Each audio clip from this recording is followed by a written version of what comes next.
What it is, what it ain't, what it stank, brothers and sisters. Yo, I got some valuable information for you guys. It's about the importance of strengthening the hip flexors. I mainly made this video because my family, like my actual immediate family, was asking me ways to strengthen the hips, and I wanted to explain some methods that I learned over my years of like being in fight classes and different kinds of courses with different coaches. Two of those coaches would be Mr. Infinity and Strength Side. Both channels have very valuable information. I highly recommend you check them out. But this video kind of just helps spread the word about this type of training. It's not often that people actually train the hip flexors. You know, we do squats and things like that, but to actually target those muscles and ligaments is key. I took a couple of notes. Once I finish up these notes, we're gonna hit the time chamber and we're gonna get started, bro. Because I definitely made a follow along for you guys. So how exactly do you know if you have weak hip flexors? Well, there's a couple of symptoms that you'll have to look out for, such as whenever you're moving, whenever you're walking, whenever you go to lift your leg or raise your leg, if there's any pain in the hips, if there's any pain in the legs or in the knees or in the lower back, that's a symptom of bad hip flexors. Another way you'll be able to tell if you have bad hip flexors is by this phrase I have called glued hips. We spend a lot of time sitting down, whether it be at a job where you sit down often, whether it be from playing video games, just anything in general that has you in this fixed position of sitting down often. It makes your hips tighten up, especially if you don't stretch them, if you don't strengthen them. Your hips start to glue themselves in that position. They get stiff like that,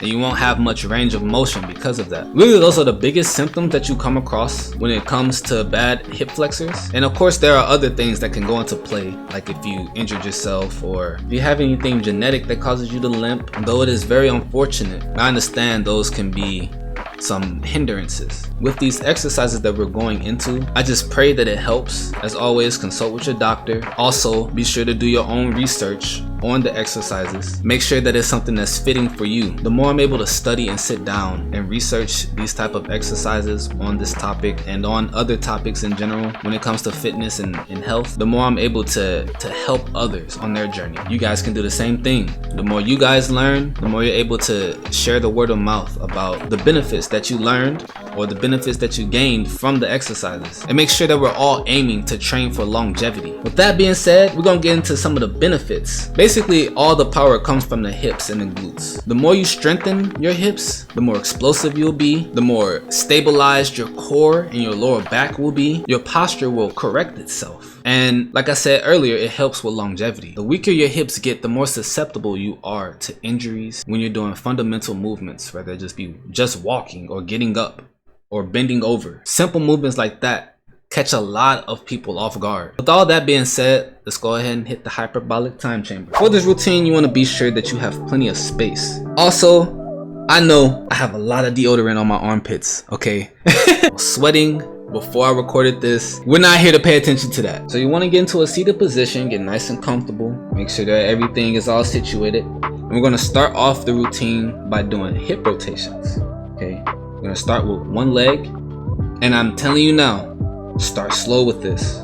Some of you may not be able to get into these full ranges of motion that you see, but go at your own pace. All right, it's you versus you. Make sure that you're able to calculate how much progression you're making in each routine each time you come back to this type of exercise, because it did take me a while to get to this point. So you at least do 5 to 10 reps of hip rotations on one leg, and then you're going to switch to the other side and do the same thing.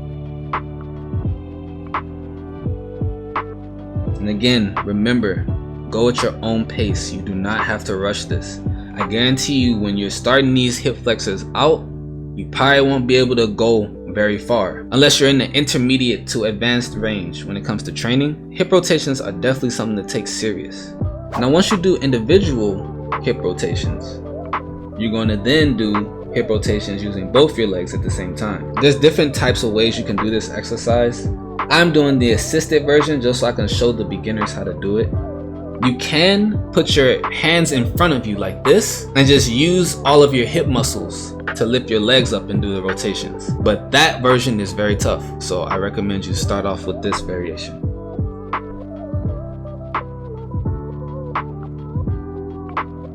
Next up, we're going to move into some fire hydrants.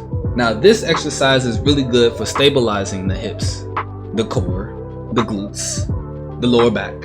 It's good at stabilizing all of that at the same time. the key fundamentals of this exercise is to keep your back straight, keep your legs at a 90-degree angle when you're lifting it, and try to get your knee to your shoulder. If you can't get your knee to your shoulder, at least try to get it to your elbow. And again, these fire hydrants are very tough, but these are some good beginner key movements for starting out on your hip flexor journey.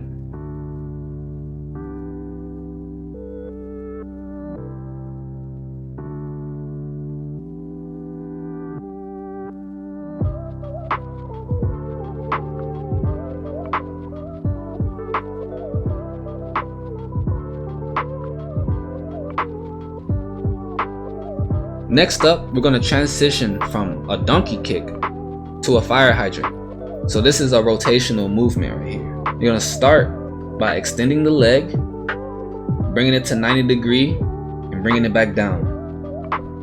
All in one simple motion. You want to make sure that you're squeezing the glutes when you're doing this too, as well as keeping your posture correct. You know, you don't want to arch the back, and you don't want to make it so that you're putting more strain on the lower back when doing this exercise. There should be one nice smooth fluid motion. You're going to do at least 5 to 10 reps. All of these are based on your skill level. If you can't do that many reps at one time, go for something that's challenging but not overbearing. Okay, so a good range to get to is at least 5 to 6. If you can't get to 10, that's okay, but the goal is to try to get to 10 through progression. You don't have to do it through one exercise routine. You want to be progressing with this throughout the days, throughout the weeks, throughout the months. Okay, that's the best way to keep track. All right, once you switch and you do both sides of the donkey kick fire hydrants, I'm gonna stretch out them hip joints. You know, go ahead and wiggle them hips.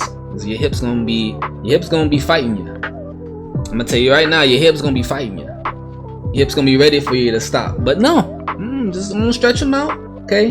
Once you give your hips a little break, we're gonna move into the cat pose. Now you're gonna try to get your hips and your knees as far away as you can. Okay. If going down on your elbows is too hard, you can always transition to your palms. Makes it a little bit more easier, as well as giving you some more stability. Okay, you can wiggle your hips to either side. You can bring your hips back to your heels.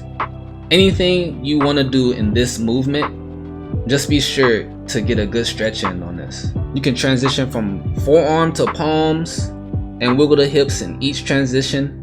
Just try to get a good stretch. You're gonna feel a good stretch in either way you do it. Go ahead and shake out those legs, because I know they screaming at you. But bear with me, all right?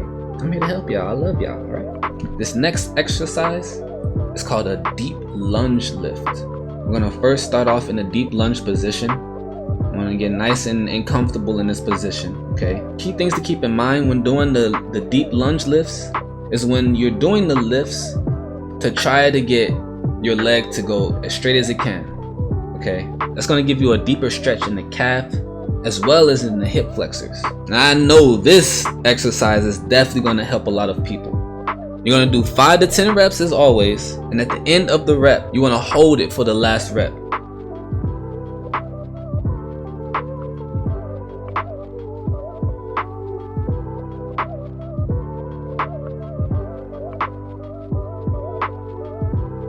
Stand up, shake it out, and we're going to transition to the next leg. Want to get nice and comfortable. Make sure that you're ready. Mind-body connection.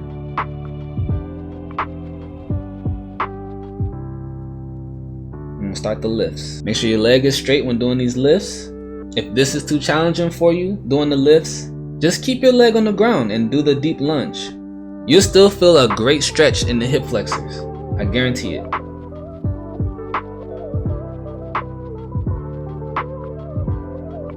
On this last rep, you want to hold anywhere from 6 to 10 seconds.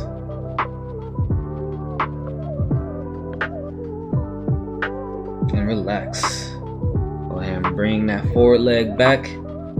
Carefully get up, shake them hips out.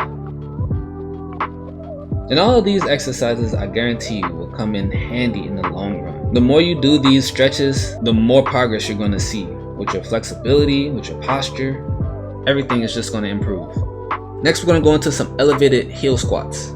So for this, you can use anything from a weight. I'm using a slant board. You can use a book, anything to elevate the heels off the ground. And you're going to go into a deep squat. Now when doing this, you want to keep your posture straight. You can do some full body stretches while you're squatting, as you see me doing here. Unfortunately, I didn't move the camera up, so this angle kind of sucks, but you know, we're going to make do with it.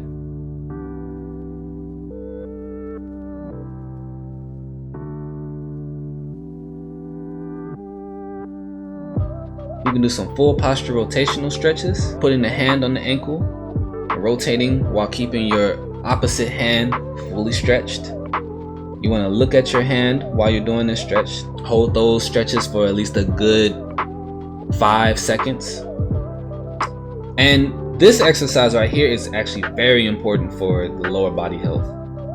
Doing lower squats, this is like a primal exercise. Doing these type of squats definitely helps with the posture, definitely helps with the lower back pain, definitely helps with the knees. And of course, if you can't get this low, go as low as you can. But with elevated heels, you will be able to go lower when it comes to the squats. That's why I highly recommend doing elevated heel squats. And you can really just play around with the squats. Whenever you get on it, get on the slant board or elevate your heels and get into that position, you can play around with different exercises. Alright, you can wiggle the hips while you're in that squat position. It's really just finding different ranges of motion within that squat stretch and within all these stretches that target certain areas for people. Because I know there's certain parts in the body for everybody that you have to specifically target. And moving around, wiggling around with these type of strengthening stretches definitely helps you target those muscles. If you're a beginner, you have to start slow. You have to go at a pace that isn't so challenging. This is progression exercise _ progression. Now this exercise, strength side, I was actually really happy when I saw that strength side was going over this type of exercise, because I learned this in Muay Thai. I'm gonna go into a hip rotation, but when both knees plant on the ground, you want to try to get up to your knees. And you can use your hands to assist you, but doing this definitely opens up the hips more. You're gonna slowly transition yourself upright on your knees. And if doing it without your hands is too tough, you can always use your hands on the ground to help get you up.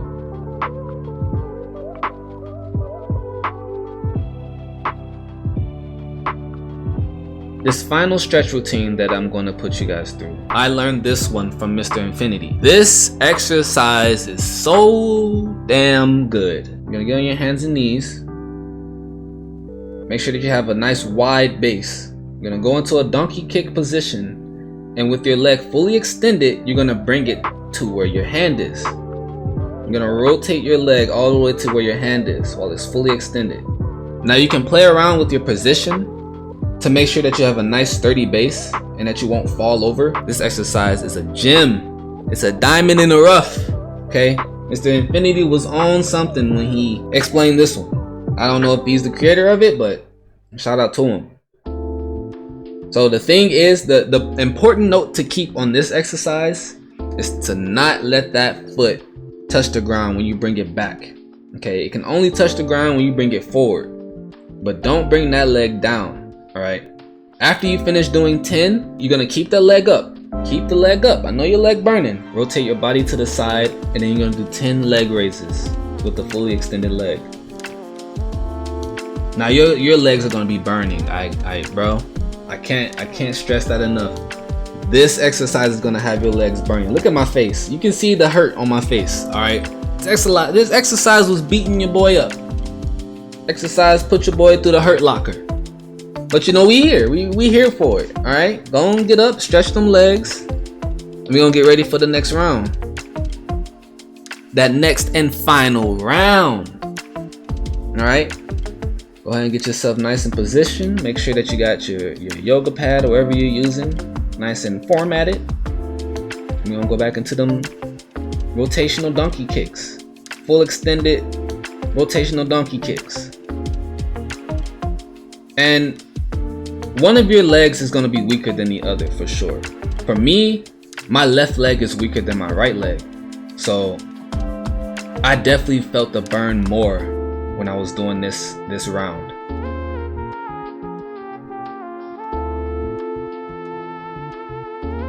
Again, make sure that your core is tight.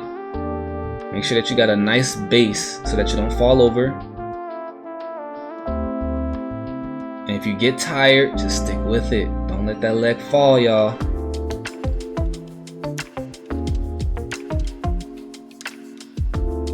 Go and rotate to the side. Bring your leg to the side. We're gonna do some leg raises. Give me 10 good ones and we done. Come on, y'all. Come on, you got it. We're almost there.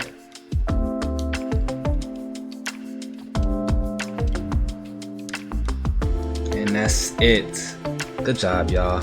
Hey, much appreciated.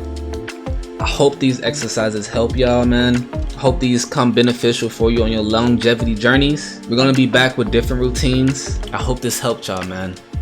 I hope y'all found some value in this. And if you want to, feel free to run the video back to where the exercises started and do it again. You know, this is a follow along for a reason. You can always come back to this video, watch the routine again, and just implement it into your workouts. Let me know how it goes for you. I know everybody's journey is unique, and I know that not everybody can do certain exercises. We gotta find a loophole for everybody to be able to do something foundational for themselves. Something. And I know there has to be exercises out there. Like I said, I'm a student, I'm still learning, and I just want to pass on the educational value that I've learned over the years from multiple different coaches. Bless their hearts for sharing such value with me. So with that being said, y'all, love y'all, man. Y'all be safe when y'all working out. I'm gonna see y'all in the next video. Peace, y'all.